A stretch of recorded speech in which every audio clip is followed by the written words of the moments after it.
York. We're going live in Manila, Philippines. Magandang hapon po at good morning in New York. So I have here the pleasure of having again one of our masters at the Eagle Eye Charities, Manny Garibay. Welcome back. Thank you, thank you. And for those of you who are joining us here, live audience, let me just read something about Manny. Of course, he doesn't need introduction, but just a little bit of his background. So, Manny is from Kinapawan, Cotabato.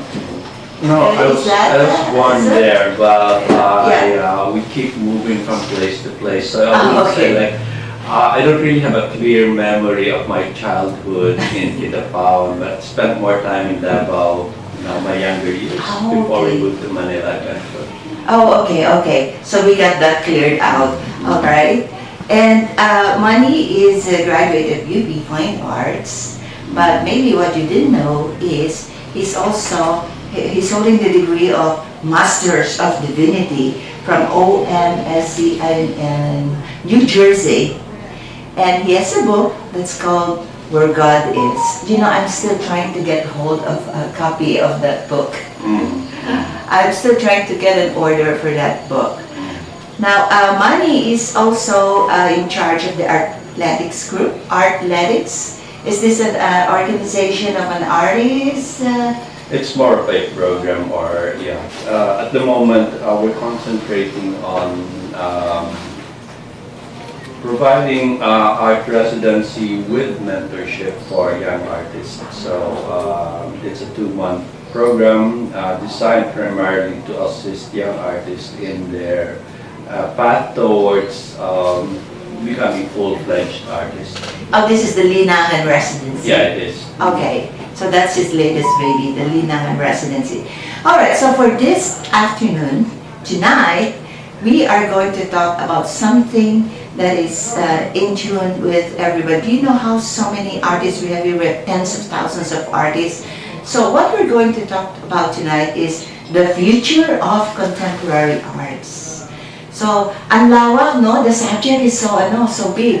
But I guess what I want to find out and ask you is, how do you really make yourself relevant in a time like this? And also talking of a global stage, because we're based in New York, and I know a lot of our artists here, they want to reach not just Philippines, but around the world, in Europe and United States. But then there's still an issue. How do you make yourself and your artwork relevant in order that you can be recognized by even the collectors? So can you give us a sense right now? What do you think about this? I think in order to tackle that question, I need to define how you understand relevance. It's all about how you connect. First, I don't know, you have to define what your goals are, what your values are, because relevance can all be connected to all of those. There are artists who are attracted to the prospect of becoming a major item in the market. And then there are those who are simply happy doing what they love best, and the other considerations come in second. And I would push for the second option, because any endeavor that is given primarily to what you love best would always find a way to translate into becoming a successful endeavor. No? In other words, that's why, like at every turn, you have to define every word that you use. Success is again relativized in this case. Success is more a state by which there is I would say, great feeling of satisfaction that you feel fulfilled. Whether you made it in the market or not, it's beside the point. So, but of course, I know where you're coming from. No? There's always a business side to everything. Right. And there are always ways by which you can pursue a market-friendly trajectory in the arts. At a certain point, you become more and more alert as to the kind of art that has more traction. Of course, you start with stuff that's nice to look at, pretty color combinations, Yes. you know, all those things. They're almost immediately, as long as it's priced right correctly. No, you know, I mean, as long, especially if you're just starting, if it's not too pricey, then one way or another, there will always be somebody who would buy your works, no? But I guess at the end of the day, I don't know if you would really have that deep sense of fulfillment by simply selling your works, especially if you're consciously pandering to the market. No? So there's always something by which the artist wrestles with, and that thing is really all about authenticity. Authenticity, Yeah. that's the word. So if you feel that you honestly represent yourself through what you create, then I would think there would be less discrepancy between what you put up as an exhibit and your intentions as to how you want to connect with your audience. So, yeah, no, parang, like I said,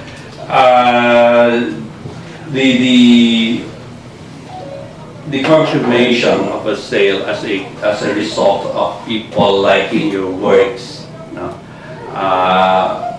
mas parang comes as a consequence of your own commitment to your works. How do you believe in what you do? So they all come together.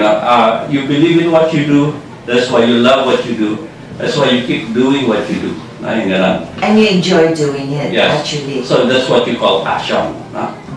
So if you're really passionate about what you do, then the consistency, the frequency, the regularity and the discipline leads to only one thing: mastery. So you become a master of your creation. Of your craft. Yeah. Okay. So in terms of subject, what do you see right now sa subject? Is it still on the political or social issues? Or has it changed over the years? Because it seems that the contemporary arts has always evolved around this. I would say, again, parang like I said, when you say political, social, whatever it is, there's always a dimension that represents that, no matter how indirect the form is. It may not immediately convey the idea that there's a political content to it, or maybe it's like, even if it's pure abstraction, you don't see anything familiar, and yet you say, oh, there's something political in it. So it will always be, I guess, a combination of a lot of things. I think, but I would say at the moment, what really gains traction is how well the artist connects with his or her context. And So when you say how to connect with context, when you say how to connect with context, Yun lang po 2 times. yeah, nag-echo nang for a while. Okay, so Can you be more specific about? Yeah, let me put it this way. We live in a so-called postmodern era, and by that, much of what we consider constitutes reality is somehow mediated, and for most part, mediated by technology. So like, even if we encounter that so-called reality on a daily basis, we go out in the streets, meet people, have interaction with them. But what is distinct about this era is at the very core of what we decide is the truth is, for most part, the result of a mediated information. So we take a lot. Mediated information. Yeah, we take a lot of that from social media, from the media itself, from movies. In other words, the amount of time that people spend watching stuff on internet, on their gadgets, mga ganon, it results in kind of providing a distorted sense of reality. You know, like a concept, say, of a princess, you know, is oftentimes defined by what Disney conjures and throws up in your consciousness. No? So, as a result of that, there's a confusion, a disorientation as to what real truths are. No? And the other part is, it also comes at a time when the source of truth coming from the traditional institutions has also lost their credibility. No? So in other words, like for most people don't see these traditional institutions as having the old credibility that they used to possess. No? Like of course, the government has low credibility, no? And then the schools, and now the churches. No? So all of these have a progressively diminishing credibility as far as possessing or having a monopoly of the truth is concerned. So what happens is people start creating their own truth. Yeah, but much of which derive from the fabricated Still from the media. From the media. So in other words, that's how you would characterize this so-called contemporary era is, no? And that's why, like, many of the arts that's coming out is also mediated. No? You got that, guys? That's how you derive the current contemporary art, so-called in this time. It's a result of this mediated information that you connect. And there's actually a great deal of facility in terms of creating it now, kasi kunyari you just see a pretty picture on the internet, so in order to avoid being, say, tagged as somebody who just copies, you know, itweak mo ng content, and then add a little bit of your content and then project it on the screen, on a canvas, and then trace it, and then, you know, that's it, no? Copy it. In other words, the process itself involves a lot of intervention by technology. So you begin to wonder how much of the process really represents the artist himself or herself. And I was about to say that, because when you say from the process that you put, the design you put in the canvas, actually a lot of artists now are doing it first digital. They kind of create a composition digitally, right? So I would say there's still some originality with that, but then we don't know really how much is taken digitally, and then you convert it to the canvas, you transfer to the canvas. So I've seen so many of that today. Yeah, that's widely practiced nowadays. No?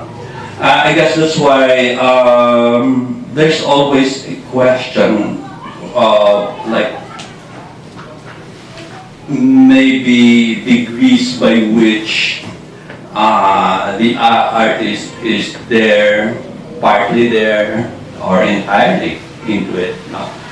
So, but But would you say this is okay? Because this is pretty much happening with maybe a big percentage of our contemporary artists right now. actually that's where it gets really tricky because a lot of things gets really blurred and you don't know the boundaries, you don't know the basis by which you determine whether a practice is ethical, moral or not. No? That's You know? exactly what I mean. Yeah. Yeah. I mean, like you have big time artists who have factories of artists Right. working for them, and they don't even make a single kind of stroke A on the stroke, painting or on the sculpture. So like, perhaps all they do is sign it, you know. So in other words, if you compare that to those who kind of use technology in their process, these practices, you know, are way more dependent on other people's labor, you know. Yeah, that's right. But how about the collectors? Would you say that the collectors can spot this difference? I don't think that's really the issue now, because like this, you know,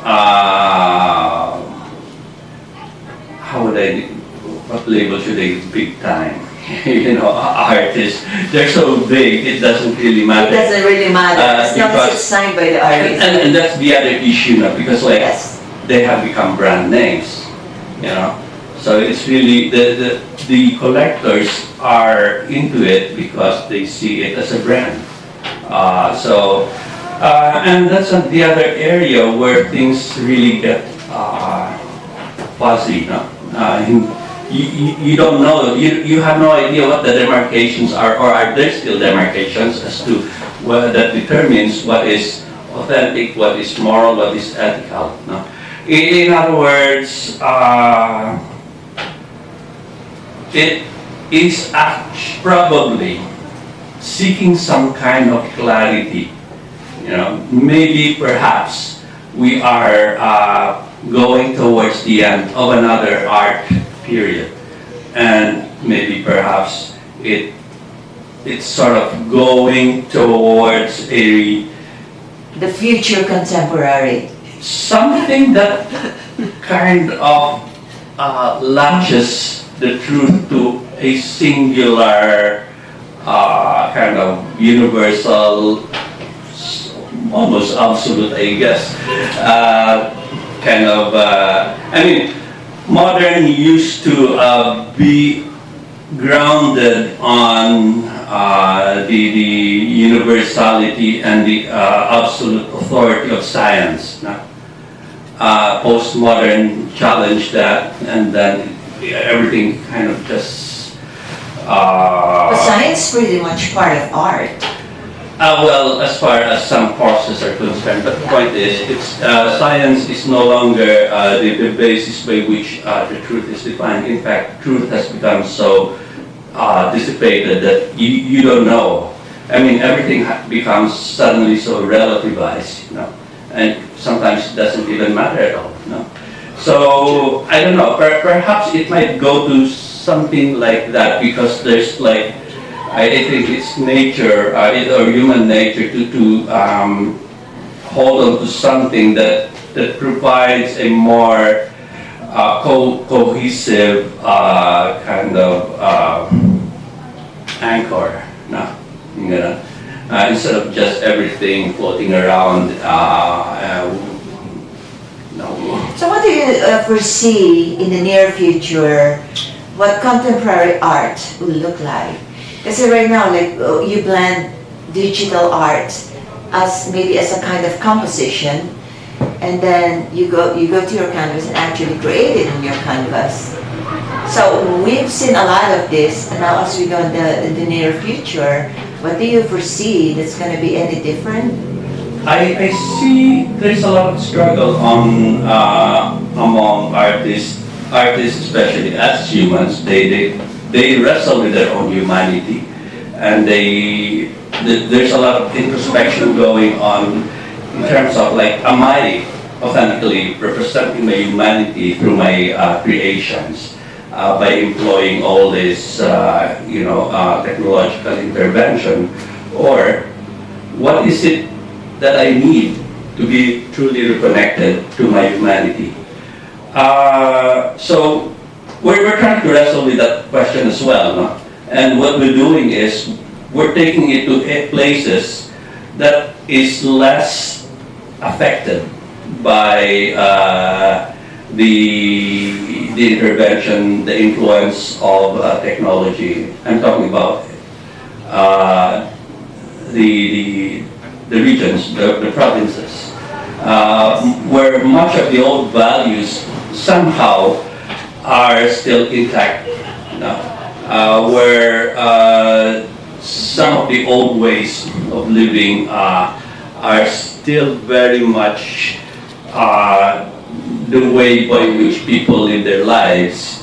And I think because of that, I think it's crucial to invigorate the arts in those places and consciously connect it with the lives of people.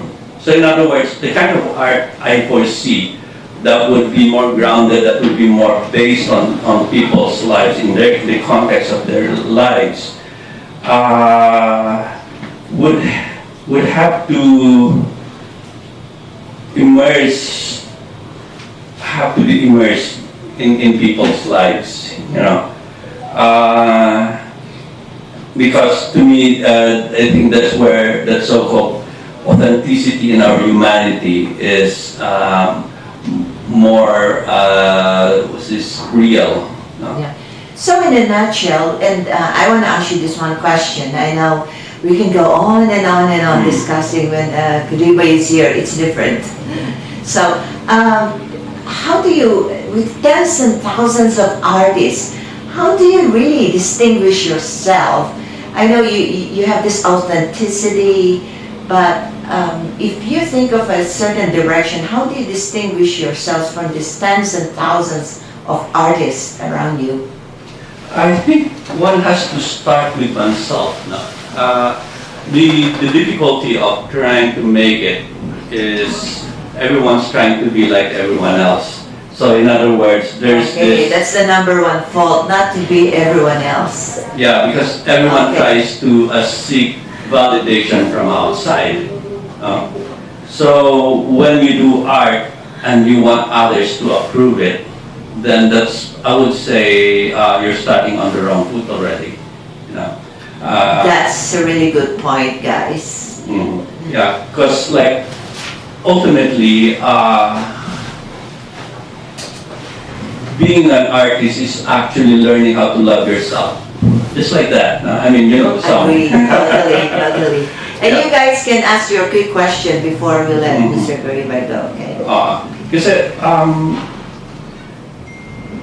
when you create, you don't think in terms of pleasing people. You do it because you love to do it. That's it. I totally agree with that. Yes. So whether they also love what you do, that's secondary. But for sure, someone somewhere along the way would really like your works, no? Kasi it's an expression of your humanity, no? As honestly as you can. So it will always manifest that, no? So when that happens, it's inevitable. There will always be that connection. Wow, that's so beautiful, guys. This is a mastery session going on. So you gotta stay tuned for all these other mastery sessions that we have. But unfortunately, we can't have this for so long. Mr. Garibay will have to cut off at a certain point. Unless you have a quick question, then I'm going to ask Manny about his last few pointers for all of us. We have a very young artists in the audience. All right, so just lost a few pointers. Yeah. just last few pointers Uh, for our mid-career artists and those who are just getting there. siguro, I think I said the... Most of it, so how do you put it in a nutshell? But I would give some kind of concrete advice. Move out of the city. That makes sense, and I've been to Manny Garibay's place, the third one, which is really, really hard to, so forget about looking for him. In other words, you cannot find it. So he had to send somebody to pick us up, and that was the other reason we found him. Another one, avoid social media. Oh, that's big. That's big. Well, social media actually, we have no idea that we're actually happily enslaving ourselves to big techno feudal lords, you know. Okay. But it's a much more complex matter to discuss at the moment. But the thing is, these are the things that kind of constantly exert pressure on us to be like everyone else, not being instead of being ourselves, you know, because like we see others having all sorts of stuff, you know, being with some people we want to be with, eating at places. I mean, it's all curated projections, you know? And the worst part about being constantly subjected to that pressure. I think I should change it, Mike. Yeah, well, the main point about that is it compels you to be phony. All right, I think that's really a good takeaway. Just be yourself and don't be somebody else. Okay? Well, thank you so much. Manny Garibay, everyone, live from the Philippines. So watch out for our tape recorded session, which we're going to air again. So we will have to cut off for a while on our live session because we'll have to do a photo op with all the artists here present. Thank you so much.